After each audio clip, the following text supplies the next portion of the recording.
नमस्कार विद्यार्थी मित्रांनो, या ठिकाणी आपण कॅपिटल बजेटिंग हा चॅप्टर बघतोय. कॅपिटल बजेटिंगमध्ये या ठिकाणी ज्या मेथड आहेत त्या मेथड या ठिकाणी दोन प्रकारच्या आहेत. एक ट्रेडिशनल मेथड, ए नंबर हे मेथड बघतोय आपण.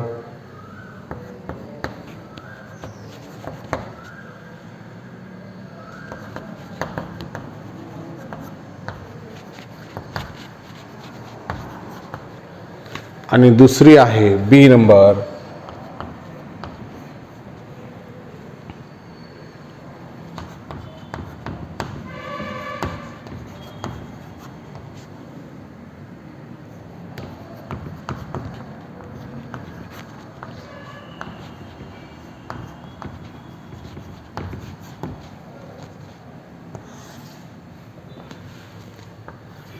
ह्या दोन मेथड आहेत, कॅपिटल बजेटिंगमध्ये काम येतात. आपल्याला कॅपिटल बजेटिंग म्हणजे फ्युचर कॅश फ्लो कशा पद्धतीनं आहे, फ्युचरचं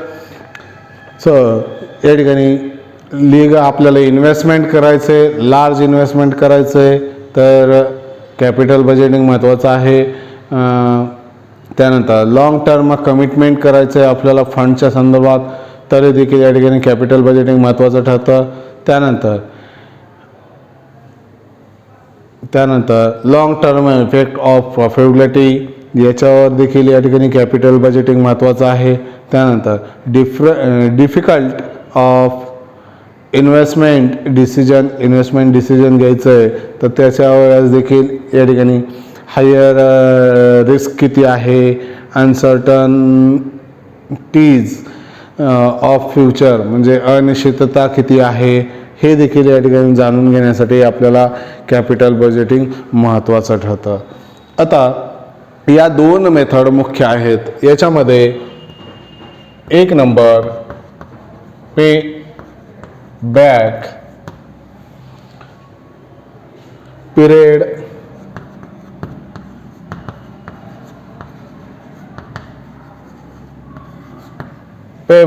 मेथड ही एक मेथड आहे.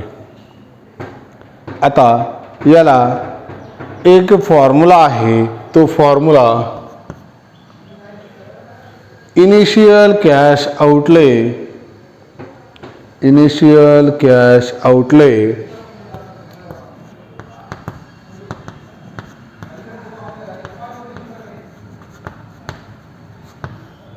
डिवाइडेड बाय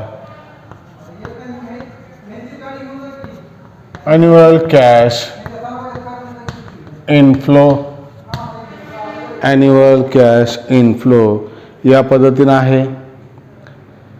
आता हे ॲन्युअल कॅश इनफ्लो जे वापरतो आपण, म्हणजे प्रॉफिट जे वापरतो ते कशा पद्धतीनं आहे, बिफोर डिप्रिशिएशन आफ्टर टॅक्स आहे.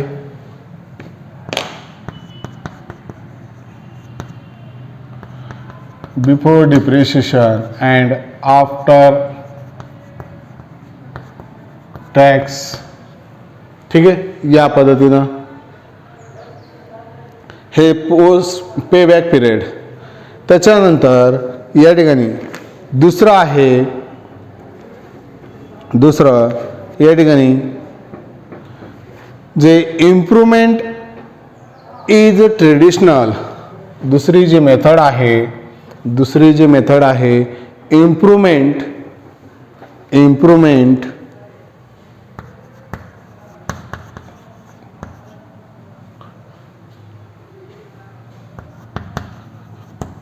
improvements is traditional approach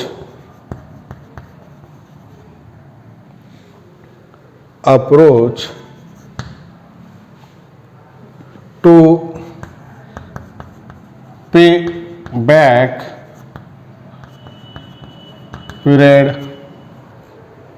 period. याच्यामध्ये येतं post payback profitability.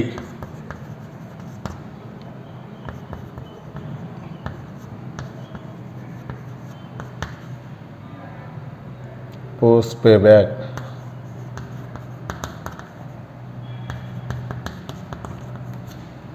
Post payback profitability method म्हणतात याला. ठीक आहे, पोस्ट पेबॅक प्रॉफिटॅबिलिटी मेथड. आता याचा मध्ये इंडेक्स पण असतो. पोस्ट पेबॅक प्रॉफिटॅबिलिटी इंडेक्स हे दोन आहेत. आता पोस्ट पेबॅक प्रॉफिटॅबिलिटी याचा फॉर्म्युला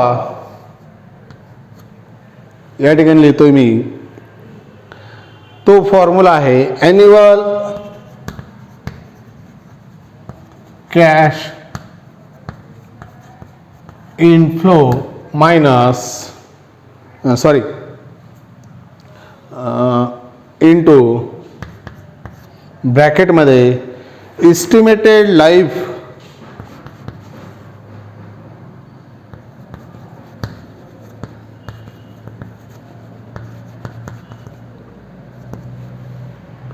मायनस याच्यामध्येचा पे back.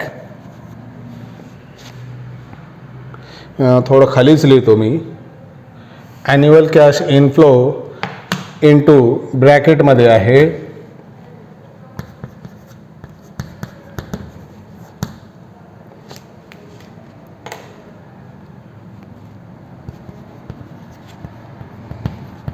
Life minus payback period.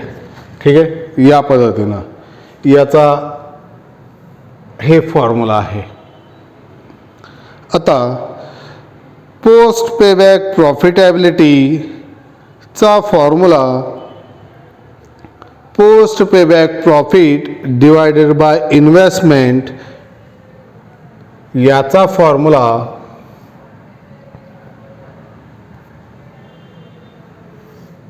या ठिकाणी लिहितोय. आता हे याचा फॉर्म्युला आहे बरं का.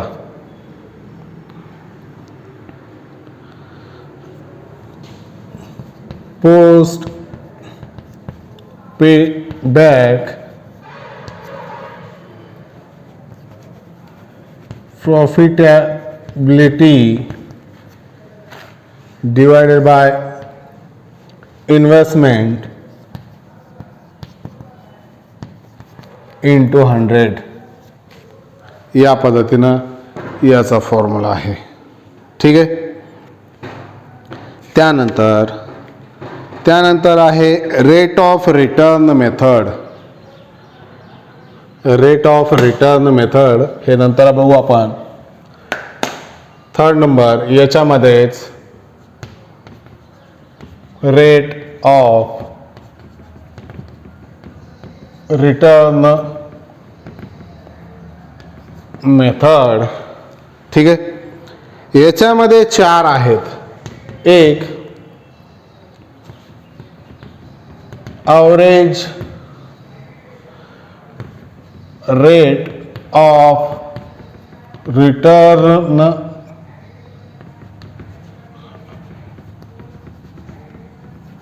मेथड. याचा formula average annual profit divided by net investment into 100. ठीक आहे, आता हे ॲव्हरेज ॲन्युअल प्रॉफिट काय घ्यायचं आहे. आफ्टर म्हणजे आफ्टर DEP अँड टॅक्स. ठीक आहे, आफ्टर डिप्रिशिएशन अँड टॅक्स हेच घ्यायचं. 2nd नंबर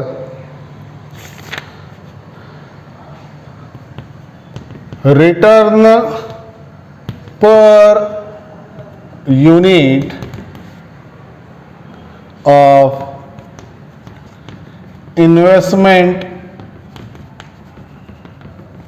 मेथड हा एक मेथड आहे. याच्यामध्ये formula total profit divided by net investment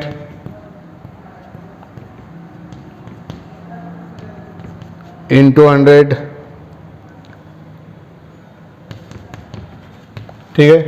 याला देखील आफ्टर टोटल या ठिकाणी after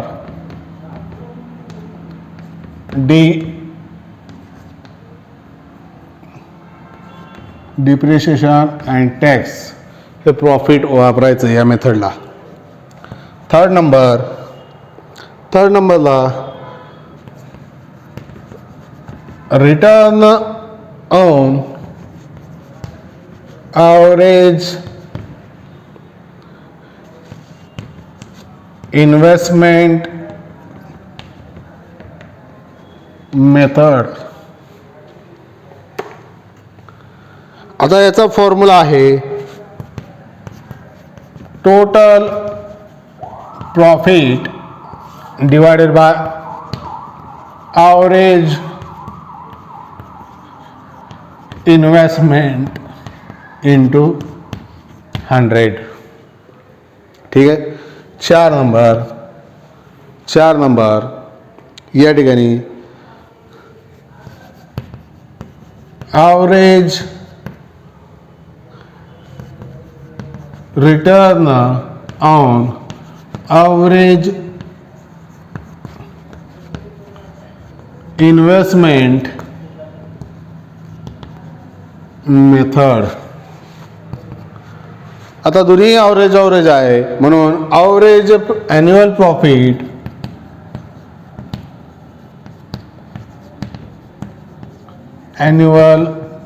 profit divided by average investment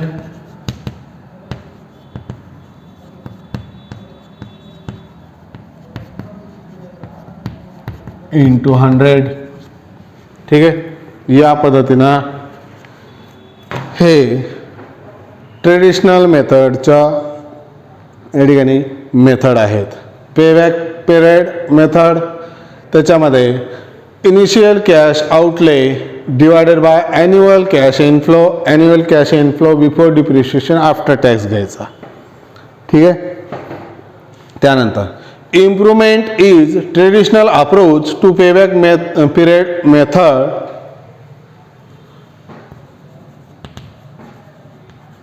ठीक आहे. याच्यामध्ये पोस्ट पेबॅक प्रॉफिटेबिलिटी आणि पोस्ट पेबॅक प्रॉफिटेबिलिटी इंडेक्स हे दोन आहेत. पोस्ट पेबॅक प्रॉफिटेबिलिटीचा formula initial cash inflow into म्हणजे कॅश किती येतंय into estimated life minus payback period या पद्धतीनं आहे. आणि पोस्ट पेबॅक प्रॉफिटेबिलिटी इंडेक्स बरोबर याचा फॉर्म्युला या ठिकाणी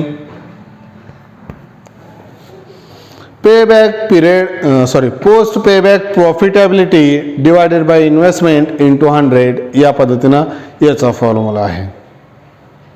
ही एक मेथड आहे रेट ऑफ रिटर्न मेथड. याला अकाउंटिंग मेथड असं देखील म्हणतात. Rate of return मेथडला accounting method असं देखील म्हटलं जातं. एक मिनिट अकाउंटिंग मेथड देखील म्हटलं जातं. याच्यामध्ये 4 आहेत. आता हे 4 पाठ करायची गरज नाही. हे 4 नावं जरी पाठ झाले 1 2 3 4 तरी फॉर्म्युले बनतात. Average rate of return method. Average काय तर रेट आहे म्हणजे प्रॉफिट या ठिकाणी ॲव्हरेज आहे म्हणून average annual profit divided by net investment of return method म्हणजे डिवायडेड बाय इन्व्हेस्टमेंट आहे. Return per unit of investment method इथं ॲव्हरेज काही नाही आहे म्हणून total profit divided by net investment into 100.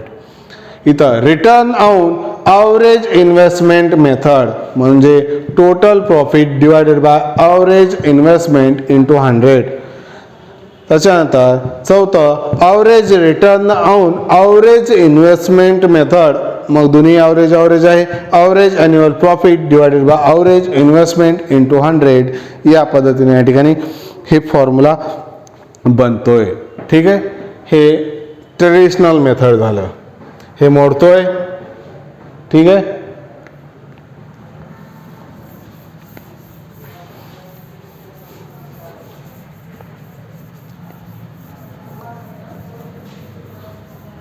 फक्त या मेथडला रेट ऑफ रिटर्न मेथडलाच या ठिकाणी आफ्टर डिप्रिशिएशन आफ्टर टॅक्स या ठिकाणी प्रॉफिट वापरायचं आहे.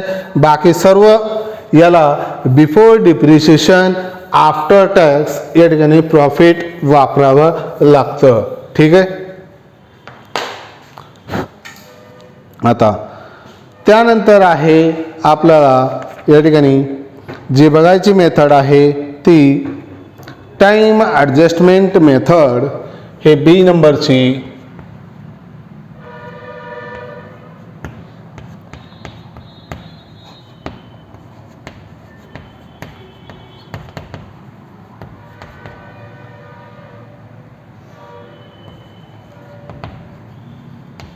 टाइम ॲडजस्टमेंट मेथड, त्यालाच डिस्काउंटेड कॅश फ्लो मेथड असं देखील म्हटलं जातं.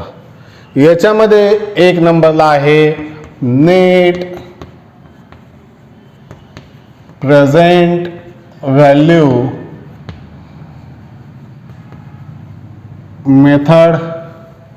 Net present value method. आता याचा फॉर्म्युला काय आहे? Total present value,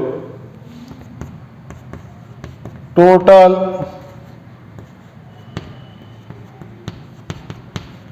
value minus investment, त्यालाच कॅश आउटफ्लो असं देखील म्हटलं जातं बरं का. सेकंड नंबरला प्रॉफिटेबिलिटी इंडेक्स.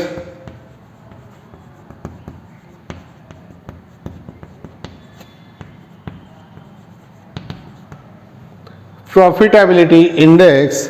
आता याचे दोन फॉर्म्युले आहेत. एक ग्रॉसचा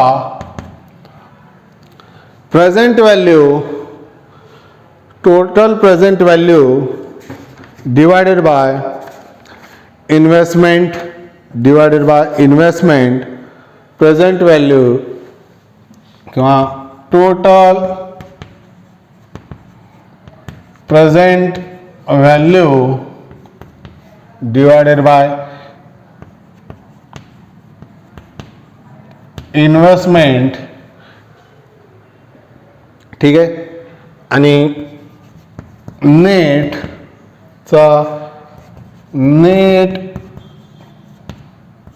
present value divided by investment.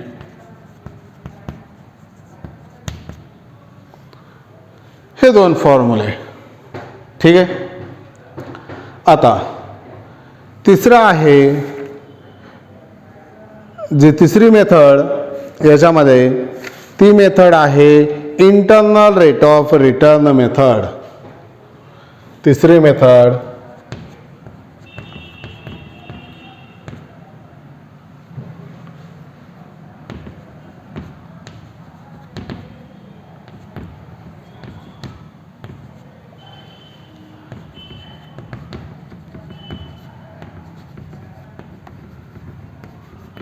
Internal rate of return method. आता ह्या मेथडनं या ठिकाणी दोन पद्धतीने इंटरनल रेट ऑफ रिटर्न काढता येतो. त्याच्यामध्ये ॲन्युअल कॅश इनफ्लो हा इक्वली असेल तेव्हा, ॲन्युअल कॅश इनफ्लो इक्वली असेल तेव्हा आणि ॲन्युअल कॅश इनफ्लो अनइक्वली असेल तेव्हा. म्हणजे याच्यामध्ये दोन, when the annual cash flow are equal over the life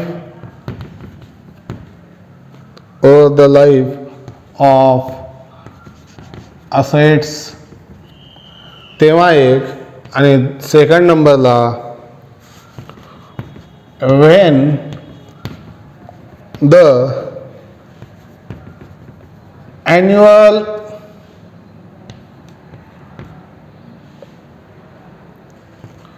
cash flow are unequal over the life of assets तेव्हा. हे प्रत्यक्ष प्रॉब्लेम सोडून आपल्याला बघावं लागतं, त्यानुसार तुम्हाला कळतं. ठीक आहे, या पद्धतीनं. आणि एक फॉर्म्युला आहे, तो फॉर्म्युला पी व्ही फॅक्टर काढण्याचा आहे. P V factor